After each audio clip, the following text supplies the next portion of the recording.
Depuis que le français a un goût de garba, terre à terre sont mes discours.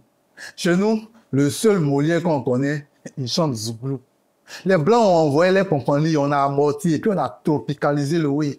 Donc mon bâillement, c'est un mélange de mots français, pété, djoula, baoulé, ati, ouais. Ah ouais. Avant, les Blancs disaient, j'adore. Maintenant, ils disent, ici en jaillit. C'est la recolonisation bâillementale. Les rues de Paris vont sentir à jamais. Les rues de Paris vont sentir à jamais, vous l'avez deviné. Nous recevons aujourd'hui KPJ qui vient nous présenter son livre « Ce n'est pas le tonnerre, mais notre estomac qui gronde ». Un conte urbain. C'est tout à l'heure dans le décryptage.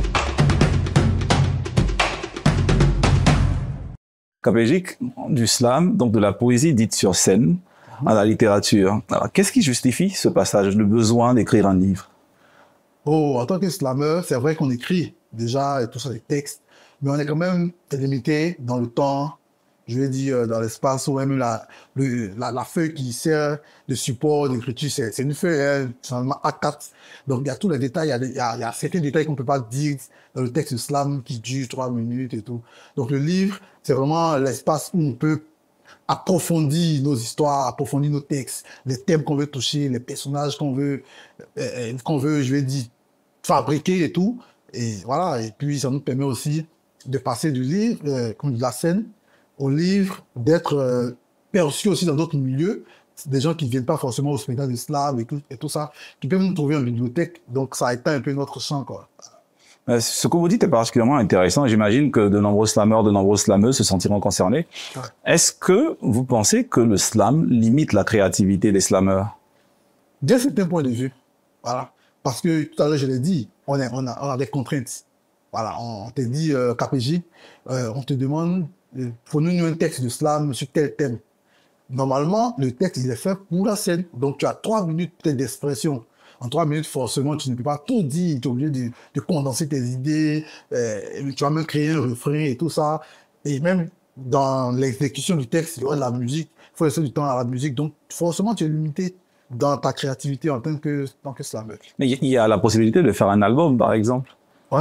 Sur un album, on a du temps. On a peut-être 12, 15 titres. Mais un album, c'est peut-être plusieurs textes que tu combines. C'est pas... peut-être que au moins, peut-être si tu veux exprimer une idée sur je veux dire, un long texte, par exemple, c'est possible. Mais c'est, comment je vais appeler ça? Tu as plusieurs textes généralement que tu combines pour créer un univers, créer un album. Donc, tu peux pas... Même chaque texte est limité aussi, tu vois. Donc, le roman ou l'œuvre que tu écris te permet de t'étendre. Et puis voilà, pas tout le monde qui écoute du slam aussi. Il y en a qui aiment lire et qui n'aiment pas forcément écouter. Donc eux aussi, ils sont servis quand tu écris. C'est vrai, vous le dites, mais je pense à Oxmo Puccino qui a réalisé un bel album où chaque titre est en fait un chapitre d'une longue histoire. Donc il est aussi possible d'étendre sa réflexion sur plusieurs titres, comme on le ferait avec un livre, j'imagine. C'est possible, mais comme je l'ai dit, tout le monde n'est pas fan du slam. Il y a des gens qui aimeraient bien vous lire, mais peut-être pas vous écouter, pas vous entendre. En fait, KPJ, vous avez écrit ce livre pour les autres, pas pour vous. Ouais, je pense qu'on écrit toujours pour les autres aussi, hein, d'une manière ou d'une autre. Donc, et la petite histoire, je vais peut-être vous surprendre, mais après l'édition du livre, je ne l'ai plus relu. Je ne l'ai plus relu parce que je pense que c'est pour les autres. J'attends leur avis, j'attends ce qu'ils en pensent, ce qu'ils pensent. Je préfère discuter du livre, de ce que les autres en pensent, que de le relire à chaque fois. Donc, c'est peut-être pour les autres aussi que j'ai écrit. Nous avons reçu ici Bidjo, qui n'a écrit aucun livre. On a eu la folie de recevoir un slammer. Est-ce que vous pensez, comme Bidjo et comme beaucoup d'autres, comme moi par exemple, qu'un slammer est un écrivain? Ça va dépendre de ce qu'on veut mettre dans écrivain. Un slammer écrit, mais tous ceux qui écrivent ne sont pas forcément écrivains.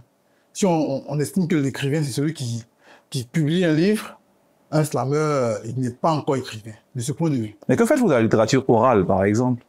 Il y a la littérature orale. Je veux dire, est-ce que le tout de la littérature, c'est d'être matérialisé dans le livre? Peut-être que le livre n'est qu'une forme matérielle de ce que peut être la littérature. Je suis d'accord avec vous, mais quand on parle de littérature orale, est-ce qu'on se limite seulement à ceux qui racontent soit des histoires, ou ceux qui s'expriment, je veux dire oralement, qui expriment oralement une histoire, ou bien on parle de ceux qui transcrivent ces histoires-là dans les livres? Parce que la littérature peut être orale, mais être transcrite. C'est-à-dire quand on prend le livre, on le lit, on sent qu'il y a de l'oralité dans ce qui est écrit.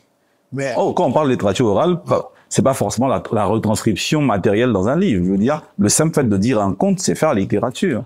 Il y a la matérialité sonore également de la littérature. Pour preuve, ouais, quelqu'un comme Bob Dylan a reçu le prix Nobel de littérature alors qu'il est simplement chanteur. ok. Donc, je disais tout à l'heure, si on se limite dans, je dis dans la définition classique de ce qu'on appelle écrivain qui a édité un livre, peut-être que là, on ne dirait pas que Et pour vous, slammer était... est-ce que vous vous considérez comme écrivain quand vous faites du slam? Je me considère comme slammer. Comme En slam. tout cas, jusqu'à ce que j'édite mon livre, je me considérais comme slammer. Aujourd'hui, je peux dire que je suis écrivain parce que j'ai publié un livre. Vous auriez pu dire, ok, je vais faire de la poésie narrative, je vais faire du roman. Mais pourquoi le conte en particulier? Qu'est-ce qu'il y avait d'attractif, d'attrayant dans le conte? Le conte, parce que ça me permettait déjà, vous avez d'explorer d'autres champs en termes de style, d'écriture et tout. Parce que cette œuvre est émaillée, c'est-à-dire que c'est un griffe mix, on peut dire. Il y a de la narration, mais il y a, par des moments, il y a des textes de slam ou des textes politiques, si on veut dire, qu'on a insérés. Donc, je veux dire, le côté narratif me permet d'être un peu plus libre dans la création, pas être contraint de faire des vers, de faire des rimes et tout, mais de raconter l'histoire comme, je le dirais, comme un apprenti baka qui parlerait, ou un gars de la rue, pour être très collé au style urbain, où un gars de la rue raconterait une histoire d'un petit qui a souffert et tout. Donc, il y a ce côté, on a voulu être assez libre, assez se défaire un peu de certains complexes ou de certaines contraintes liées au slam ou à la poésie, mais d'être un peu plus libre dans notre façon de raconter l'histoire. Liberté, je confirme qu'il y a beaucoup de liberté dans ce texte, tellement de liberté que ce genre, c'est pas un conte, c'est un conte citadin. Capégique, c'est quoi un conte citadin? Un conte citadin, si on colle au mot conte, si on colle la réalité citadin, c'est ce qui se déroule en ville en fait. C'est un peu une sorte de rupture avec le conte classique qui très souvent se déroule au village ou dans des univers un peu plutôt ruraux, voilà, avec des animaux, un peu, une manière un peu fantastique des choses. Mais ici, on est en ville et on est en pleine dans la réalité, en fait. Donc, ce conte citadin raconte une scène, ou presque une scène de ville, une scène réaliste, une scène de réalité, en fait, que tout le monde peut vivre, que tout le monde peut voir. Dans le réalisme, dans le vraisemblable. Alors, ce n'est pas le tonnerre, mais notre estomac qui gronde, c'est l'histoire d'Abou. Ouais. Abou, c'était un jeune élève qui vit dans la commune d'Abobo, Ouais. qui vit dans une cour commune avec son père et sa belle-mère. Il va être orienté au lycée classique de Cocody et va démarrer pour lui une longue aventure de difficultés. C'est l'histoire de plusieurs jeunes Ivoiriens qui vivent ce type de difficultés-là. Est-ce que KPJ fait ici de la critique sociale? Ouais, on peut le dire. Critique sociale parce que on essaie de dépeindre, ou de peindre, si on veut dire, quelques réalités sociales ivoiriennes de beaucoup d'élèves, de beaucoup de jeunes, que ce soit des brouillards, que ce soit des intellectuels et tout. On essaie de mettre à nu ce qui ne va pas, un peu à travers cette histoire. Mais à aucun moment dans ce récit, on ne vous voit critiquer ouvertement l'État, le gouvernement, la politique sociale du gouvernement. Est-ce que vous avez peur finalement de prendre position sur cette question-là? Non, c'est pas de la peur, pas de la peur, c'est juste que c'est des choses qui sont tellement criades que tu n'as pas besoin d'indexer X ou Y. Quand tu dis que le bus se fait rare d'une manière ou d'une autre, tu es en train de décrire la rareté des bus. Et ceux qui lisent, si le gouvernement ou quelqu'un du gouvernement prête oreille va savoir que bon, il y a un problème à régler là. Quand tu dis que l'enfant était à Bobo et qu'il était orienté au lycée classique, il y a eu une sorte de dépaysement qui a joué sur ses résultats. On voit aujourd'hui que cette réalité-là a quand même un peu changé parce qu'on donne la possibilité aux parents de choisir l'école de leur enfant, peu importe le nombre de points qu'il a, on l'affecte dans l'école que les parents auront choisi. Donc, d'une manière ou d'une autre, on n'a pas peur, mais on essaie de pointer directement du doigt les réalités au lieu de chaque fois indexer les gouvernants, indexer les... Voilà. On y reviendra. Pour l'instant, il y a quelqu'un d'autre qui veut pointer les réalités décrites dans vos livres. C'est l'instant lecteur.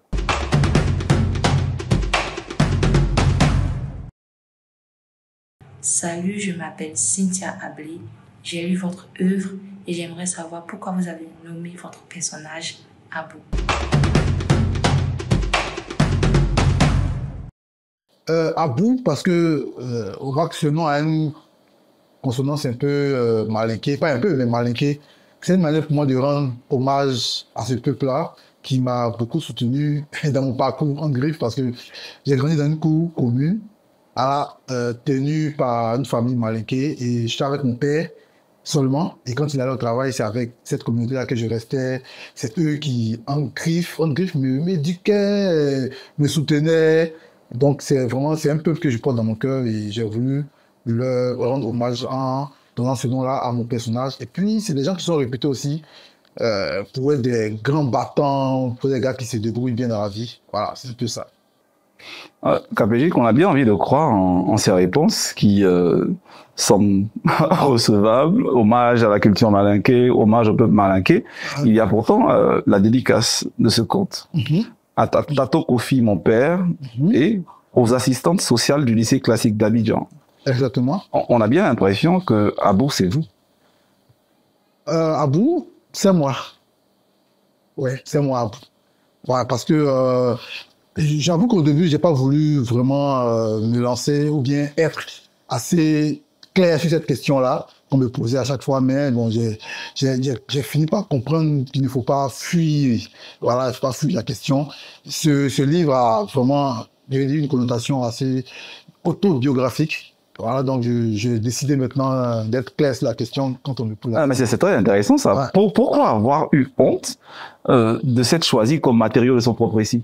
Bon, c'est pas une honte. J'ai voulu qu'on se concentre plus sur l'histoire, sur le livre, sur la trame, que sur son auteur, je veux dire personnage en fait. J'ai pas voulu que je sois moi-même très au centre des débats et tout, qu'on laisse le livre, qu'on se concentre sur ma vie. C'est pour ça que voilà, j'ai pas voulu. Au début, je ne répondais pas très clairement aux questions. Mais bon, après, j'ai fini par... Puisque après, il y a eu du temps, les gens ont fini par consommer le livre, les gens ont fini par...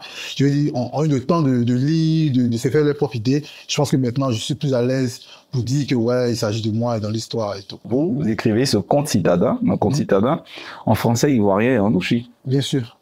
Pourquoi le choix de cette langue? Pourquoi le choix? Parce que, pour plusieurs raisons, hein. Entre autres, la première des raisons, c'est que j'aime cette langue. Particulièrement, j'aime le nouchi, j'adore le nouchi.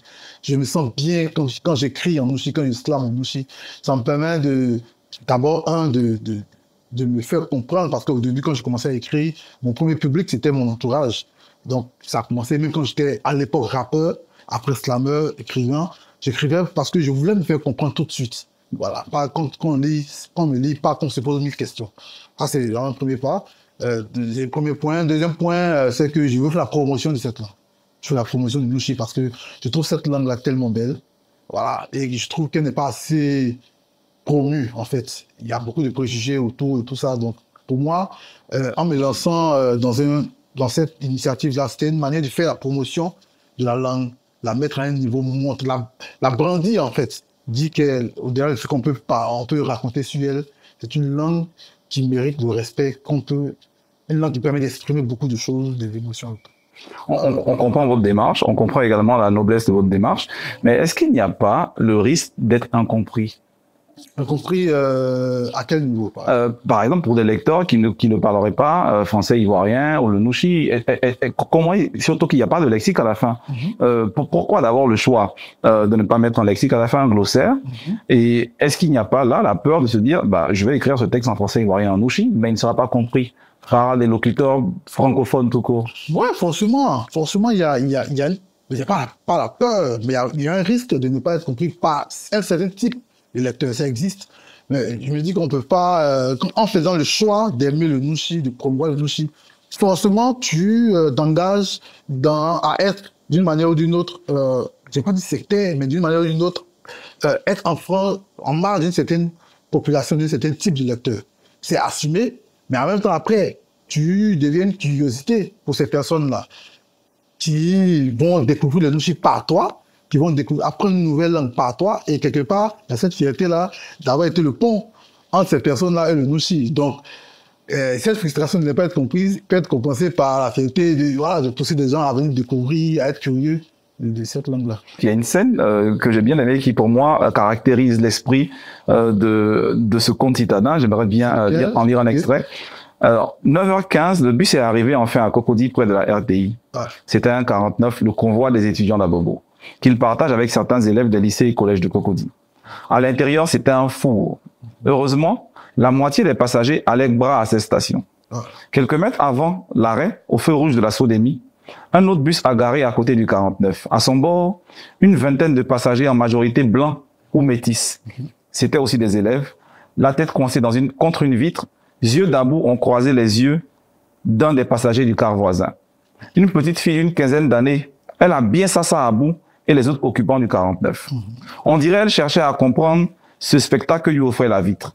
Elle s'apprêtait à sortir sa langue pour se moquer, quand un de ses camarades l'a tiré vers lui qu'il continue de jouer. Ouais, parce que dans eux, leur bus là, il y avait place même pour jouer, courir, sauter, même manger. Certains montaient sur les sièges, d'autres se poursuivaient. L'espace dans leur véhicule était digne du boulevard Giscard d'Estaing. Et tout en bas, tout d'un coup, subitement, comme ça, d'une voix remplie de frustration, un étudiant du 49 a crié « Tchè, chauffeur, feu les verres, faut faire, on va quitter ici. Les enfants de boss là chauffent pour moi. » Un autre a complété « Dans notre propre pays, on souffre et puis les petits blancs sont à l'aise. Colonisation n'est pas encore finie, Ouais. Alors cette scène dans le bus où on va se confronter deux univers différents. Un bus qui convoie les étudiants français, vous dites blancs et métis. Ouais, bien sûr. Et puis le bus Parce qu'on a le bus classique, le boule. où sont ghettoisés les étudiants ivoiriens. Alors pourquoi faire se confronter ces deux univers? Je pense que déjà, là l'objet principal, c'est le bus. Je pense que pour tous ceux qui ont fait l'école, de la même manière qu'Abou, c'est dit qui ont été à l'école dans une commune et orientés dans une autre, savent ce que représente le bus. Le bus, c'est le symbole de la résilience, c'est le symbole de se battre pour réussir. À tel point où on dit, à Abidjan, on ne prend pas le bus, on le lutte. Voilà. Donc là, la scène met en évidence un bus qu'on a lutté et un bus qu'on a pris. Donc tu vois que vous voyez que... Pourquoi ces deux univers et pourquoi parler de colonisation qui n'est pas encore finie? Oui, parce que c'est l'image que ça renvoie. On voit ici, dans ce bus, on voit deux bus. Un bus dans lequel il y a de la souffrance et un autre où les gens sont à l'aise et les couleurs de peau dans les deux bus sont différentes. On voit des Noirs qui souffrent dans leur propre pays et on voit des Blancs qui sont à l'aise dans le pays des Noirs. Donc ça rappelle beaucoup de choses. Ça fait penser à ce moment-là où on parquait nos ancêtres dans des bateaux, dans des navires, avec ces mêmes conditions-là et qu'on déportait ailleurs. C'est pour montrer à quel point les élèves et les étudiants dans leur propre pays n'ont pas ce confort-là qu'ils méritent, qu'ils veulent. Des gens qu'on pense fabriquer, des intellos, l'avenir du pays qu'on pense façonner, mais qui vivent des situations aussi difficiles. Forcément, ça fait penser à et cet étudiant qui crie que dans notre propre pays, on souffre la traite négrière. Ah, il a vu ça dans les livres d'histoire et ça lui rappelle des choses. Et il est en face des gens qui ont fait subir ces choses à ses parents. Et il se rappelle, il voit un peu, la même scène se dessiner des centaines d'années plus tard. En fait, il n'est pas en train de dire qu'on est dans une situation d'esclavage, qu'on souffre et tout. Mais on dirait bien. Oui, on dirait bien que pour KPJ, le bus 49, c'est l'équivalent du bateau négrier. D'une manière ou d'une autre. Voilà. Pas des façons typiques où on a forcé quelqu'un à entrer dans le bus, où on vous a flagellé, non. Mais la scène qui se présente, les conditions de vie dans le bus font rappeler ces moments-là. Et la comparaison avec le bus en face montre que on est encore dans une situation où des gens sont plus à l'aise que nous dans notre propre pays. On va laisser le soin aux lecteurs et aux lectrices dans les lignes d'interpréter également ces deux mondes qui viennent se confronter comme ça. Juste le temps pour nous de rendre hommage à une grande figure de la littérature dans les grandes pubs.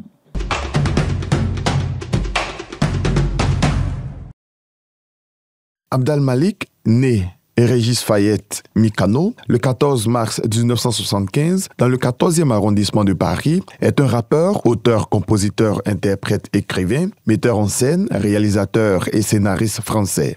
Il fonde en 1988 avec son frère aîné Bilal et son cousin Aïssa le groupe de rap New African Poet, en abrégé NAP. Abdal Malik choisit son nom de conversion et de scène en référence à son propre prénom de naissance, Régis du Roi, correspondant au mot arabe Malik, roi.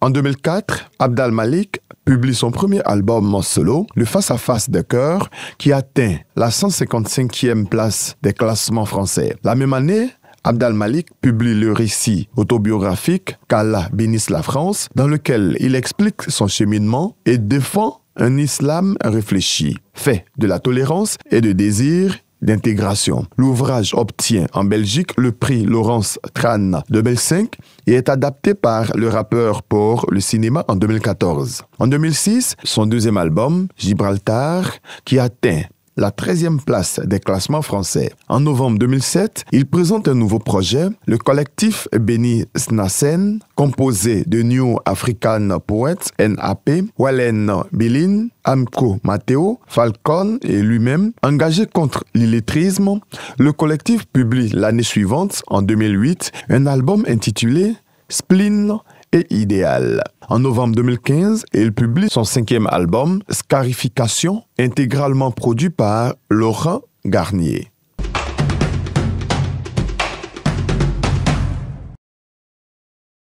Abdel Malik, rappeur, slammer, écrivain, réalisateur français, qu'on aime beaucoup entre les lignes.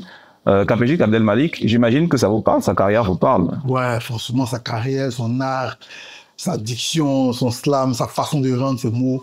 Franchement, c'est un gros kiff. Il fait partie des slammers, des artistes qu'on a écoutés quand on commençait aussi le slam et tout ça pour avoir cette inspiration. Ou même pour aimer davantage le slam, parce qu'il est très bon en tant que slammer.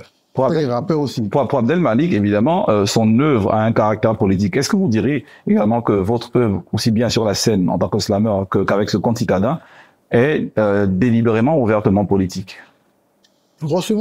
Forcément, notre œuvre, même mon slam, cette œuvre a forcément un caractère politique à partir du moment où on slam ou on écrit pour que les lignes bougent, pour qu'il y ait des décisions qui soient prises au plus haut sommet de l'État pour pouvoir améliorer nos conditions de vie. Voilà, on est foncièrement... KPJ, on a parlé d'amour, on a parlé de difficultés, on a parlé de misère, de critiques sociales, même si un peu faite de biais, très peu frontale. Mais au-delà de tout, j'ai bien l'impression que ce conte citadin est une lettre d'amour à la ville d'Abidjan. Est-ce correct de le dire? Ouais, vous avez compris le fond. C'est une lettre d'amour à la ville d'Abidjan dans toutes ses composantes. Moi, je suis un grand amoureux d'Abidjan. Je suis un enfant d'Abidjan. Ça me rappelle un texte de Grand Homme Malade, enfant de la ville. Je suis un enfant d'Abidjan et à Abidjan, je transpire Abidjan dans tout ce que je fais. L'univers d'Abidjan me fascine. J'aime Abidjan dans son grouillement de personnes, de voix, de taxis, de baka, de cireurs. C'est tout ça qui me construit et ça construit mon univers en tant que slammer, en tant qu'écrivain. Et je pense que je me sens tellement bien dans ce milieu-là que si on a la chance de faire de prochaines productions, on ne s'éloignera pas vraiment de ce milieu-là. Et d'ailleurs, ce conte citadin prend fin par une belle selle de ville. Merci KPJ. Merci. Merci Faubourg de la littérature. On espère vous recevoir très bientôt pour le prochain livre. On espère. On travaille tout cela. On espère que bientôt, on viendra ici pour défendre ce livre. Parce que avec Serge, il faut toujours défendre son livre. Merci beaucoup et à très bientôt. À très bientôt. Ce n'est pas le tonnerre, mais notre estomac qui gronde. Un brillant conte citadin, écrit de main de maître par KPJ, slammer et maintenant conteur citadin. Je vous le suggère, courez dans la librairie la plus proche pour vous l'arracher. En attendant, avant qu'on se revoie la semaine prochaine, comme j'ai l'habitude de vous le dire, lire des livres. La sauce slam.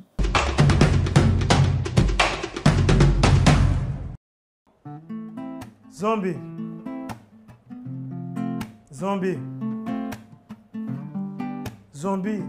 Si la poésie est un cimetière, nous sommes des zombies. Zombie.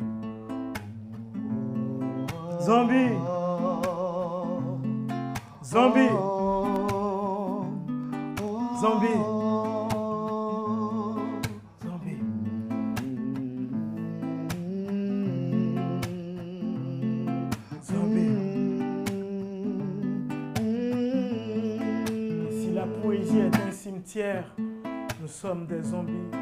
On Ne pose pas de questions ouvertes à un homme qui a un esprit fermé. Ce sont les plus petites tentations qui créent les plus grands péchés. Si tu veux le destin du soleil, tu vivras une journée. Si je quitte l'Afrique, moi, c'est pour aller la chercher. Le problème, ce n'est pas toujours le problème, c'est parfois la solution. En vrai, personne domine. Certains savent, voilà leur soumission. Ne néglige rien si tu décides de prendre ce chemin. Car même dans un jeu, si tu joues, tu ne gagnes jamais. Ouvrir la bouche, c'est parfois fermer sa gueule. Être tolérant, c'est télécharger Baidu sur Google. Pause. Zombie. Zombie. Zombie. Et si la poésie est un cimetière, nous sommes des zombies. Zombie. Zombie.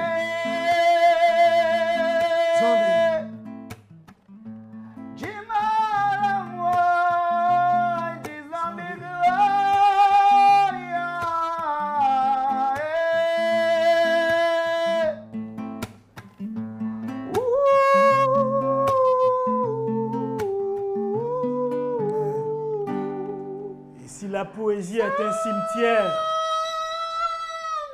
nous sommes des zombies. Frédéric Mawada.